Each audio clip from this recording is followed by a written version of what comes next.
Welcome back. Let's continue our discussion on mint in today's episode of Know Your Herbs. If you made it here, chances are you are a real herb fanatic. Or perhaps after watching the previous video on brewing your own mint tea, you were simply thirsty for more on mint. Either way, welcome. I hope you have a nice, steamy, fresh cup of tea ready so you can sip and relax as we explore a little deeper about mint's alternative uses and herbal properties.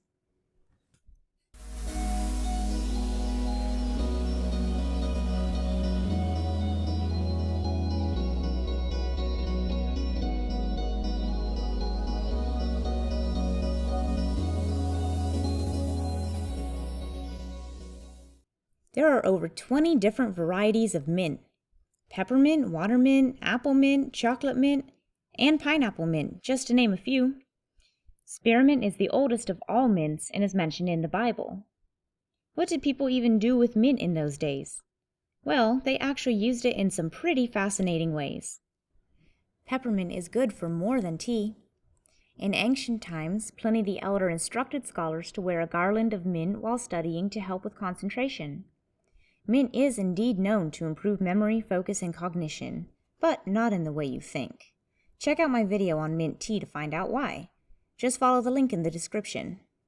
Remember the story of the fated river nymph named Mint? Because of its connection with the underworld, mint was used in funeral rites in ancient Greece and Rome. And also, funerals at the time were not known for the most pleasant of odors. In Egypt as well, it was a very handy aid in the embalming and mummification processes because of its antibacterial and antifungal properties. And for this same reason, ancient cultures used mint to keep milk from souring. In Israel, it was an ancient Hebrew ritual to scatter mint on the floors of temples so that it will release its pleasant scent when stepped on. Western European cheesemakers hung mint in the cheese storerooms to repel pests. They found mint to be a very effective pest repellent. And no, you cannot pour mint tea on your annoying younger siblings to make them leave you alone. It was common in ancient times to chew mint leaves when water was not available, or anytime healers recommended staying away from drinking water, because the menthol found in leaves can cool and moisten the mouth by stimulating saliva production. Mint has amazing healing properties, and Civil War nurses knew it. Here are a few Civil War-era recipes for minty fresh cures on the battlefields. For oil of peppermint, up to 5 drops of peppermint oil, rubbed with sugar, then dissolved in water. For peppermint lozenges, 4 milliliters of oil of peppermint, 1 pound of powdered sugar, and a binding agent, commonly mucilage of triganth, which is gum from a tree mixed with glycerin and water. Mint found its way into other forms of 19th century remedies such as spirit of peppermint, tinctures, infusions, and digestive mints. And in modern times, we can still find many uses for this versatile herb. Mint tea makes a great hair rinse. The anti-inflammatory qualities can soothe dandruff, and the astringent qualities will help balance the pH and remove excess oil from the scalp.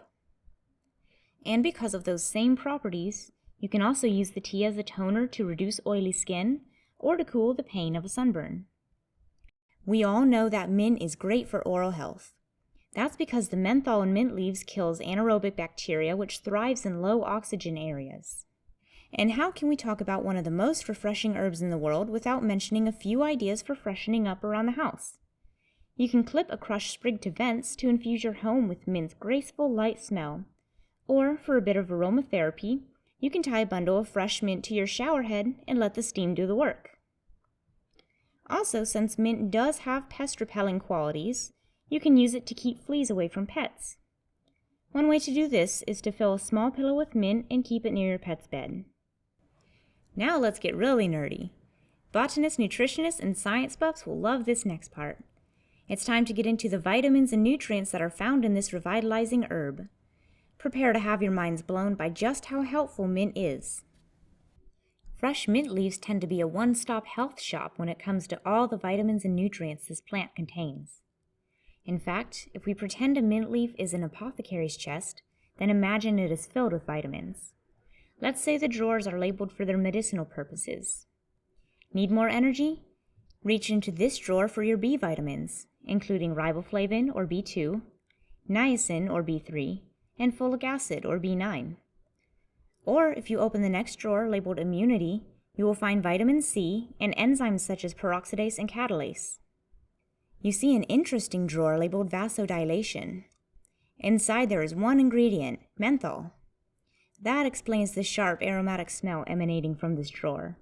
Yes, menthol is what is responsible for mint's amazing smell. But of course, menthol does more than just smell good. Have you ever inhaled mint's aroma and felt your stuffed nose opening up? Menthol is a powerful vasodilator, which means that it causes blood vessels and airways to dilate or open wider. This relaxes your muscles and increases blood flow to your brain. Vasodilation will expand the blood vessels, lower blood pressure, and help ease breathing problems, sinus pressure, headaches, and allergies. And what about that bottom row of drawers? One drawer labeled antispasmodics contains elemental metals that are great for soothing muscle spasms, such as magnesium, copper, iron, potassium, and calcium. The next drawer is for cell growth and skeletal strengthening. There are a few repeat nutrients in here. It seems potassium, calcium, and the B vitamins are pulling double duty, also working to combat bone degradation. Folic acid seems to be one of the star vitamins, as it is also immensely helpful in growing new cells, especially those responsible for neural functions. The last drawer of the apothecary's chest is labeled phytochemicals. When you reach inside, this drawer seems stuffed full. There are 5 main phytochemicals in mint that benefit your health in a big way. Caffeic acid, which by the way is unrelated to caffeine despite the similar spelling, is great for immune system moderation. Luteolin has the special ability to cross the blood-brain barrier to lower neuroinflammation, which enables it to regulate DNA that supports brain growth and repairs damaged brain cells. Diosmitin is a foodie's best friend, as it increases metabolism, blood flow, glucose tolerance, and improves insulin resistance. Rosmarinol is responsible for that clear-headed feeling. It protects against oxygen and glucose deprivation in the brain, and also happens to be what makes mint antibacterial. And perylyl alcohol is a unique one. It is anti-carcinogenic, meaning it can discourage the growth of cancer cells. It also possesses pest-repelling qualities. By the way, all 5 of these have antioxidative and anti-inflammatory qualities. Now that we have thoroughly explored mint as a beverage and as an herb, you can utilize it to its full advantage. Whether you choose to drink it, apply it topically to soothe aches, or scent your home with it, you can now use mint more intentionally, knowing full well every amazing property that makes this herb a one-of-a-kind, aromatic blessing of a plant. Thank you for accompanying me on today's trip through time to discover the interesting ways to use mint, and for lingering at the apothecary while learning about all the beneficial health bonuses. Get your teacups ready for next week's tea party featuring linden blossom tea. Don't forget to RSVP by giving the notification bell a ring and subscribing to the guest list. I'll see you next time, right here on Steam Pour.